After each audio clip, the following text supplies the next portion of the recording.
is Henna, and today I'm going to be talking about teenage girls and our problems and how to overcome them with Jesus and all that stuff. So I'm just going to get right into it because it's annoying when YouTubers are like, first subscribe and share. Shut up. Respectfully. Number one is gossip. I think when you are in public school, it's very hard to get away from that because it's just everybody does it. There's always drama, there's always someone's doing this and all that. If you gossip but you don't want to, I feel like friends would be something to avoid that whole situation. Like if you're hanging around girls that constantly gossip and they're like, oh, Jessica did this, did you see what she was wearing? They're not when you are hanging around someone that gossips, don't expect them not to gossip about you behind your back, because how is someone going to be different with you than somebody else? That person is not a good person in general. They're not going to be a good person to you just because they're your friend. If you think that somebody's not going to gossip about you because they're your friend, then you are very wrong. Very wrong. I actually knew some people that were friends with really, really nasty people that would say horrible things, and even their mothers too would like talk crap about children. I was like, ew, how are you gonna talk crap about a child when you're a grown adult? I don't know, that's just not cute. It's just weird. It's like you're really so insecure and you really hate yourself so much that you're gonna talk crap about a child. Go outside, go to church, do something, because that is not okay. So I don't know, it's just when you are hanging around someone that gossips and that is constantly dramatic and causes so many problems, avoid them. They're not worth your time. That will not be a long run friendship. That friendship is not going to last. No matter if they do this or that for you, they're not worth it. They're talking crap behind your back. It's not okay. And it's not okay to be friends with them because you have no other choice. It's better to be alone than to be with fake people that aren't genuine. Number two, drama. I feel like that's pretty similar to gossiping. If you are constantly hanging out with someone that is always fighting with somebody, or is just, this happened to me today, I'm just gonna kill myself and die in a dark black hole. Their problems are going to be thrown onto you. And I think it's good if you're a friend that can just be there for someone, but if you are the therapist friend, please don't even get me started. I've been the therapist friend for years. Do not be somebody else's way to escape. Jesus needs to be somebody's way to escape. If they have a problem, they go to Jesus, not you. You're not supposed to burden everybody else's problems. Jesus is supposed to burden other people's problems. It's not your problems. You shouldn't be associated with somebody that is constantly relying on you. You know, it's like, oh, I need you right now. I need you. You need Jesus. You need Jesus, and you need to get out of my face. I totally think it's a great thing to be there for somebody, but if it's an everyday thing, you need to tell that person, you need to find Jesus. You need to take time by yourself. Number three, modesty, mentally and physically. So it talks about it in the Bible. Number one, don't dress in a way that's gonna draw attention to yourself. I think it would be a different thing if it was more like you're wearing a dress, a neon green dress. I mean, constantly. Me personally, I would not wear a neon green dress. That is ugly to me. Neon green dress, it's giving me fart vibes. You have a fart aura if you're wearing that dress. Saying like, drawing attention to yourself is kind of different when it comes to immodesty and modesty. I feel like if you're wearing a dress and like nobody else in the room is wearing a dress and they're looking at you, then whatever. But it would be different if you're wearing like booty shorts and you're wearing like a shirt that like your nipples are going through and it's really short. It's not okay. It doesn't matter if Jessica's doing it. It doesn't matter if that's the trend that's going on. It doesn't matter if you feel beautiful in it, because clothes aren't supposed to make you feel beautiful. Neither is makeup, neither is doing your hair. And I think that most men don't really understand that, because it's like, there's a difference between thinking that you're beautiful with it and like not being able to live without it, or just doing it for fun. Because I feel like if someone's over here telling you like, oh, you're doing vanity because you like to do your hair. There's a difference between feeling beautiful and not being able to feel beautiful if you didn't do your hair. Doing it just for fun. If you wear your hair straight all the time and your hair is naturally curly and you think that you're ugly with curly hair, that's a problem. This is my natural curly hair and I dealt with that problem. I thought that I wasn't beautiful with my hair. I don't know if it's wavy or curly. It's very heat damaged. Very, very heat damaged. As you can tell, that is a pin straight hair right there. I think it's just better to be yourself, because when you wear pounds of makeup and it's like Okay, I'm going way off stage. We're talking about modesty. Oh my gosh, hold on. I'll talk about this in a second. You don't need to wear booty shorts to feel beautiful. You don't need to wear a crop top to feel like people are looking at you, like people are giving you attention.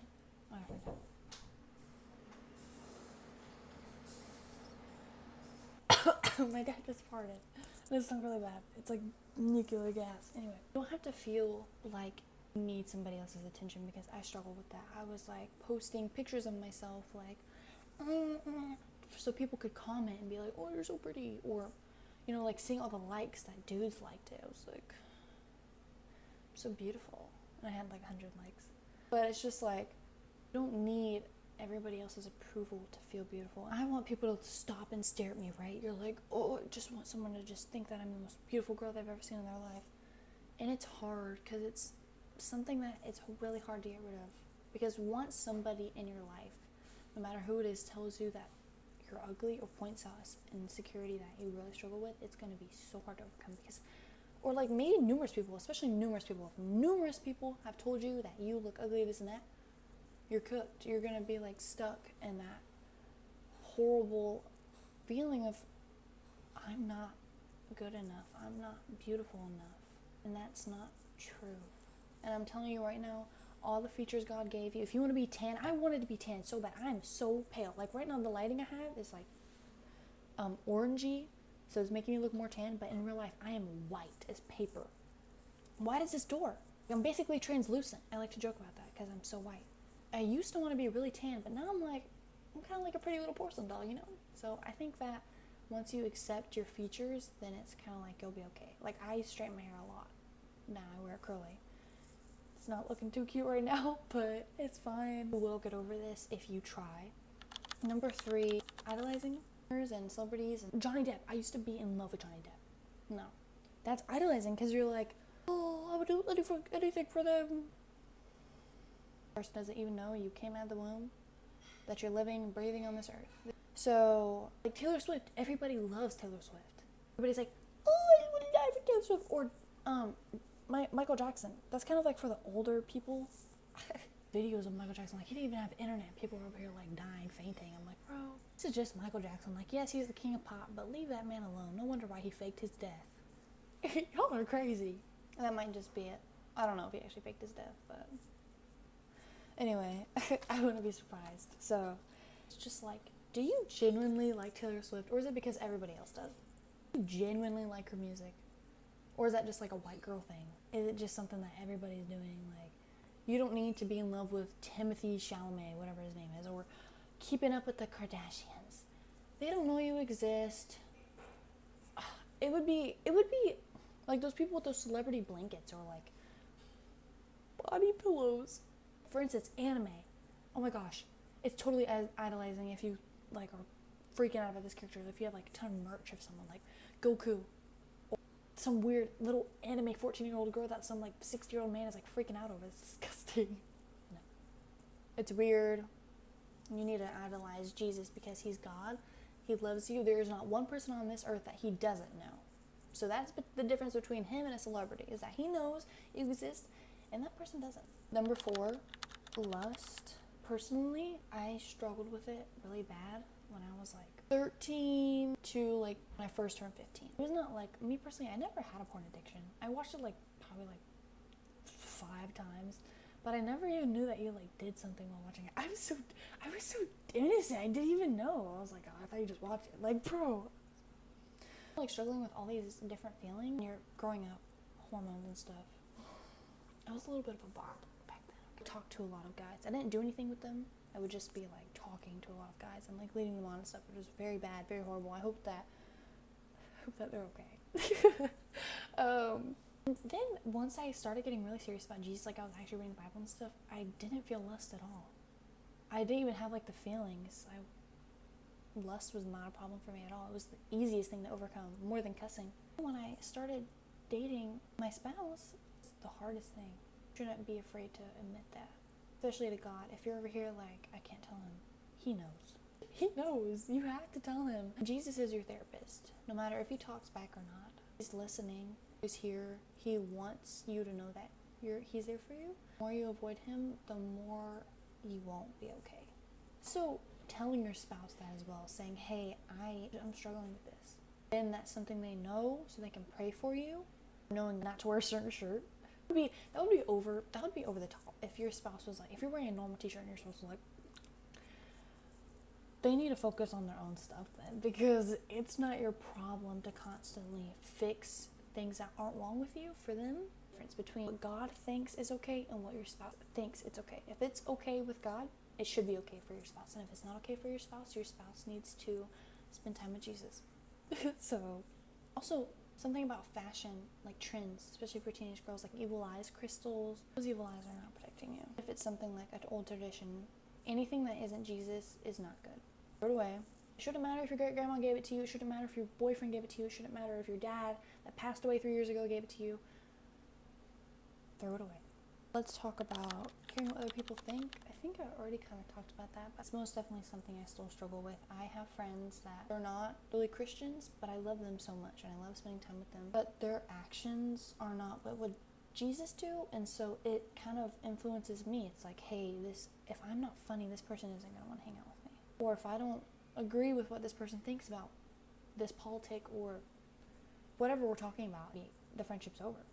And I feel like it's not something that's okay. If you can't be genuine or be yourself with that friend, then you need to focus on yourself, or you need to straight up just start being yourself. And if that friend is gone, they weren't there for the long run. They weren't meant to be your friend.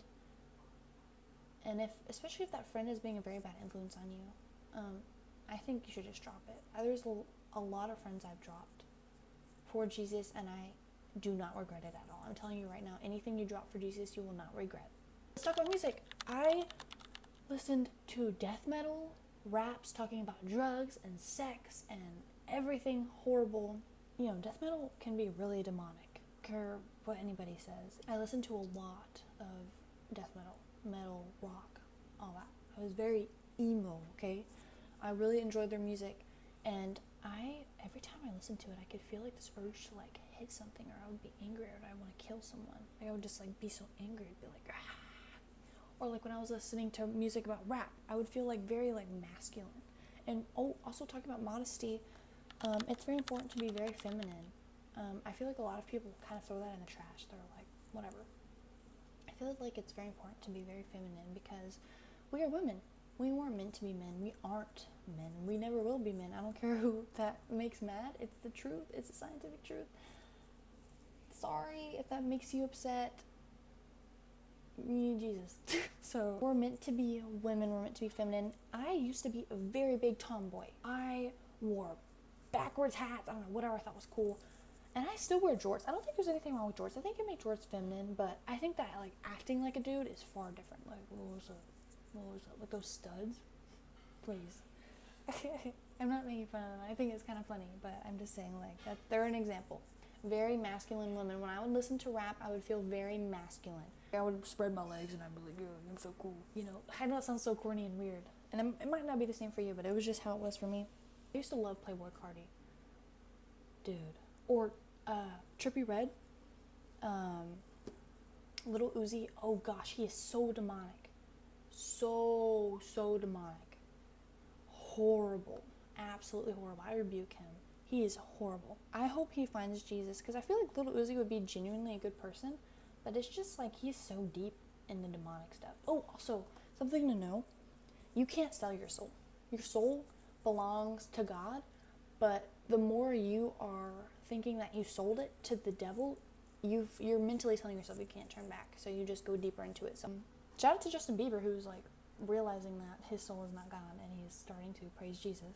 I'll pray for him more. It's really awesome. Just don't care about what other people think. Don't let people's opinions get in the way of yours. Like, I feel like politics is something that really divides us. Jesus is not a politician. He shouldn't have to. It shouldn't be Kamala or Jesus. It should be Jesus. I mean, personally, if I were to vote, I would vote for Trump because he agrees more with what Jesus has to say more than Kamala, because she is all for abortions, and the Bible clearly states no abortions. Every person on this earth is meant to be on this earth. So yeah, that's all I have to really say. If you are struggling with thinking that, like you can't be feminine, like for instance, I'm very tall. I'm 5'8". When I wear heels, I'm like 6 foot, And when you're tall and everyone else is shorter than you, like, you feel this empowerment, right? Like, you're like, I'm hype mugging all of you. And I think that a good way to put that, like, what I like to tell myself is that you're like a model, you know? And I really started loving being tall because I used to want to be short. I hated being tall because I was like, all the boys are shorter than me. No, the boys are just short. They're not tall. And that's not your problem. And plus, there's nothing wrong with a boy being short, you know? You want to date a short boy, date a short boy. You shouldn't be stopping yourself from loving somebody just because of their height. But that's just something that I personally, like, just didn't like about being tall because I was like, oh, the boys. Who cares? Plus, my spouse now is taller than me, so shout out to you, Randy. Anyway, if you're super short, there's nothing wrong with that at all. I mean, no, there's nothing wrong with it. In fact, I feel like being shorter would be more feminine. So, or like, if you like to dress in really baggy clothes, I personally still love that style. I used to dress kind of like, this is gonna sound so cringe and so corny. I used to dress kind of like a skater, like those really baggy jeans and t-shirts. I personally still like that style, and I think it's modest. I think it's cute. I like it. So if you dress that way, go ahead, because I still was feminine when I wore that. I would do my hair and do my makeup, wear a bunch of jewelry. I don't think there's anything wrong with that. But I'm just saying, like, if you're listening to music that makes you feel more masculine, maybe a style could really mess it up. Because sometimes when I do wear, like, I mostly love wearing dresses. When I wear jeans, I feel like, I don't know. I know it sounds so weird, but I feel like kind of manly, I guess. It's what you struggle with, and you need to get some dresses and some skirts, because clothes shouldn't change the way who you are. But if it's something that's making you struggle, then I think you should just get rid of it, because the Bible clearly states that it's very important to be feminine. You don't have to be like flowers and pink and I love birds. Like, no, you don't have to be a Disney princess. It's just like there's a very big thick line between being feminine and being masculine. Things to remember. So you guys, a little reminder before the video ends: change yourself for other people. Don't keep a friend that is not genuine and that has nothing good for you in your future. Don't be a whore. Don't wear immodest clothes or talk to like 50 different men. That just makes you undesirable. No genuine good man is going to want a woman that acts that way. It looks so different because I've been editing and my phone was running out of storage, so I had to fix it. But yeah, I look a little bit different. So yeah, I hope that this helped you guys and that you overcome anything that you're struggling with. Just remember that you're beautiful and that Jesus is always here for you and he will always forgive you as long as you forgive others, okay? So if you have anything you're struggling with, let me know, comment, and I'll pray for you. So you guys have a blessed day. Bye.